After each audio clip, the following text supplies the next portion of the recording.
जय हिंद। आप लोग की साइंस क्रेज क्लासेस के यूट्यूब चैनल पर स्वागत करते हैं। कैसे हैं आप सब? आशा करते होंगे कि बिल्कुल बढ़िया होंगे। तो हमने धातु अधातु का पार्ट 1 चैप्टर पढ़ाए थे, जिसमें धातु, अधातु और उपधातु और क्या आघात वर्धनीयता और तन्यता के बारे में बताए थे। उसके बाद कल के वीडियो में धातु और अधातु में अंतर, जो बिहार बोर्ड में इस वर्ष 5 नंबर का सवाल आया था, उसको बताया। आज भी ऐसे ऐसे टॉपिक हमने बताएंगे जो ज्यादातर इम्पोर्टेंट है।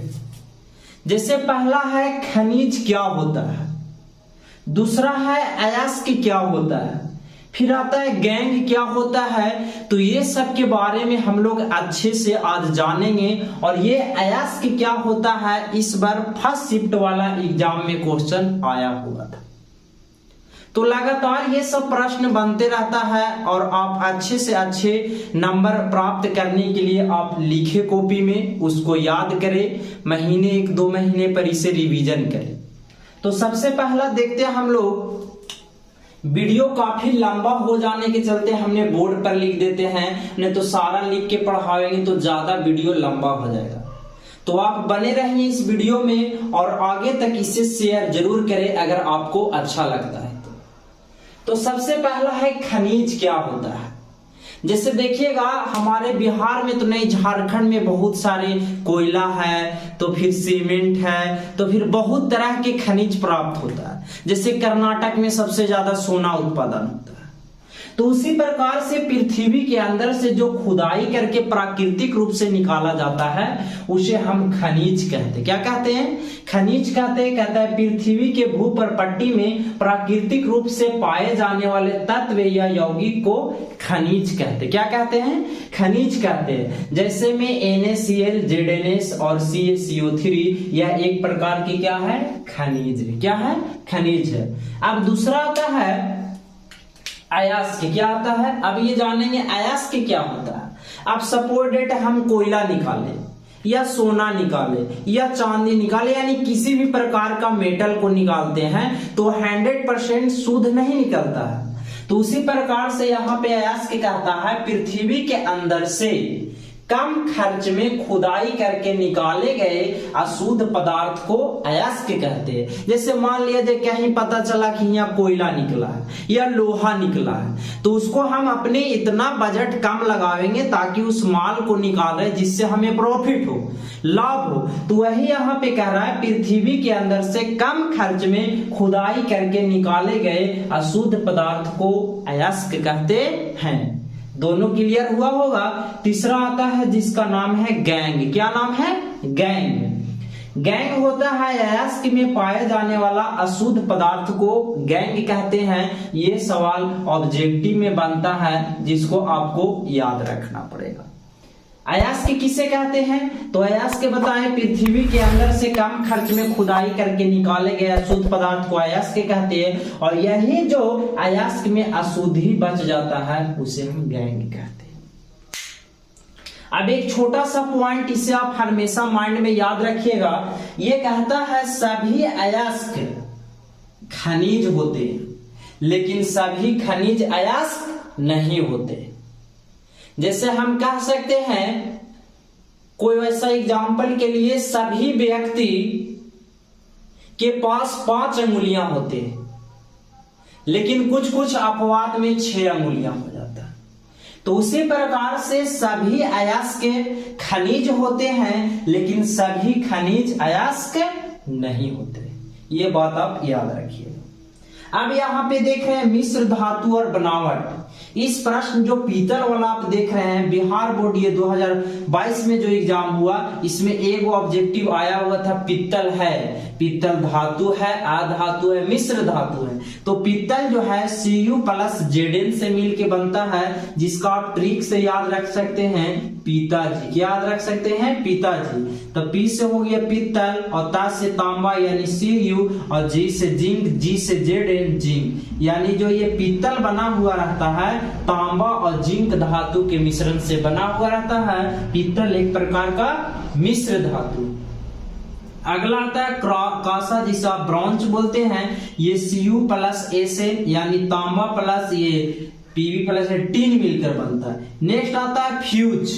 आप फ्यूज देखे होंगे, घरों में जो सुरक्षा का काम करता है, यह जो फ्यूज है ये बना रहता है शीशा और टीन मिलकर। किसका मिलकर? शीशा और टीन मिलकर, जिसको हम कह सकते हैं Pb प्लस Sn मिलकर बना हुआ, जिसको हम दूसरा नाम सोल्डर भी कहते हैं या टाका भी कहते हैं। तो ये तीनों मिश्र धातु समझ में आया होगा, 1 नंबर यहां से पक्का कर लीजिएगा। अब यहाँ पे लिखे हमने एल्युमिनियम के प्रमुख अयस्क, जो एगो आता है ऑब्जेक्टिव सवाल में, और सबसे ज्यादा आता है एल्युमिनियम का प्रमुख अयस्क कौन है? तो बॉक्साइड है। कौन है? एल्युमिनियम का प्रमुख अयस्क कौन है? ऐसे तीनों है, लेकिन ज्यादातर एग्जाम में बॉक्साइड वाला आता है। दूसरा अयस्क है कोरेंडम और तीसरा है क्रायोलाइट। एल्युमिनियम के यहाँ पे कितना अयस्क बता रहे हैं? 3 गो। पहला बॉक्साइट जो ज्यादा चर्चित रहता है, दूसरा कोरेंडम और तीसरा क्रायोलाइट। तो इधर वाला पार्ट आपको समझ में आया होगा, तो एक बार फट से आप स्क्रीनशॉट ले लीजिए।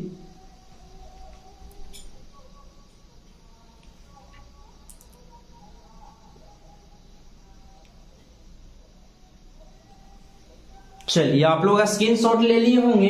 अब हम लोग देखेंगे यहाँ पे बिहार बोर्ड 2023 के महत्वपूर्ण तथ्य।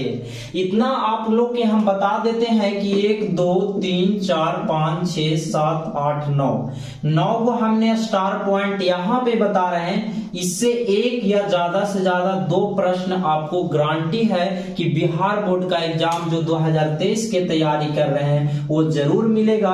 अभी पारा मेडिकल और पॉलिटेक्निक का फॉर्म आएगा, वहां भी ये क्वेश्चन आपको देखने के लिए मिलेगा। जनरल कंपटीशन में भी ऐसा धातु अधातु से एक आध सवाल पूछ देता है। तो पहला प्रश्न है, पहला स्टार पॉइंट, शुद्ध सोना कितना कैरेट का होता है? तो आप बताइएगा 24 कैरेट का। कितना कैरेट का? 24 कैरेट का। बट आभूषण बनाने के लिए, जैसे जो महिलाएं लोग पहनते हैं, उसको बनाने के लिए कितना सोना का यूज किया जाता है? तो 24 कैरेट सोना का उपयोग किया जाता है। क्लियर? नेक्स्ट आते हैं हम लोग, कहता है धातु के ऑक्साइड कैसा होता है? तो क्षारीय होता है, और इसी के साथ अधातु का जो ऑक्साइड होता है वो अम्लीय होता है। नेक्स्ट प्रश्न, सोडियम का संकेत होता है Na, जिसका परमाणु संख्या होता है 11। कहता है सोडियम धातु को कहां रखा जाता है? किरासन तेल में डुबाकर। और ये 2 नंबर में भी सवाल बनता है कि सोडियम धातु को किरासन तेल में डुबाकर क्यों रखा जाता है। तो आप अगर नोट करना चाहते हैं तो वीडियो रोककर आप इसे नोट कर सकते हैं। सोडियम धातु को किरासन तेल में डुबाकर इसलिए रखा जाता है क्योंकि वह वायु में खुले छोड़ देने पर ऑक्सीजन से संयोग कर स्वतः जलने लगता है, इसलिए उसे हम किरासन तेल में रखते हैं। समझ में आया? आप इसे रोककर वीडियो लिख सकते हैं। नेक्स्ट आता है सोडियम धातु को जो होता है वो किसको द्वारा काटा जा सकता है? चाकू के द्वारा। फिर आता है लोहा का एक प्रमुख अयस्क है जिसका नाम है हेमेटाइट। क्या नाम है? हेमेटाइट। और नेक्स्ट आता है कमरे के ताप पर द्रव अवस्था में पाए जाने वाला धातु जिसका नाम है पारा। इसका संकेत होता है Hg, यानी 25 से 27 डिग्री सेल्सियस कमरे के ताप होता है। जो द्रव अवस्था में पाया जाता है उस धातु का नाम है पारा। इसका दूसरा नाम हम मरकरी भी कह सकते हैं। इस मरकरी का एक प्रमुख अयस्क है जिसका नाम है सीनेवार। क्या नाम है? पारा का जब प्रमुख अयस्क है उस अयस्क का क्या नाम है? सीनेवार नाम है। क्लियर हुआ होगा। नेक्स्ट हम लोग आते हैं कमरे के ताप पर द्रव अवस्था में पाए जाने वाले अधातु के नाम क्या है? तो इसका आप हमें कमेंट बॉक्स में आंसर जरूर से जरूर बताइएगा। और कैसा लगा वीडियो एक बार हमें आप कमेंट करके जरूर बताइएगा। इसी तरह से हम लोग पार्ट 3 में देखेंगे अच्छे अच्छे धातु अधातु से कैसे कैसे और प्रश्न बनते हैं, ऑब्जेक्टिव सब्जेक्टिव सारा देखेंगे। जैसे जैव प्रक्रम को हमने पार्ट 1 पार्ट 2 पार्ट 3 पार्ट 4 तक बताया, उसको भी इस चैप्टर को भी अच्छे से बताएंगे। तो फिर मिलते हैं नेक्स्ट वीडियो में। अगर आपको अच्छा लगता है वीडियो तो एक बार जरूर शेयर करें। आपका एक लाइक एक शेयर हमें बहुत ज्यादा मोटिवेट करता है। तो जय हिंद, मिलते हैं नेक्स्ट वीडियो।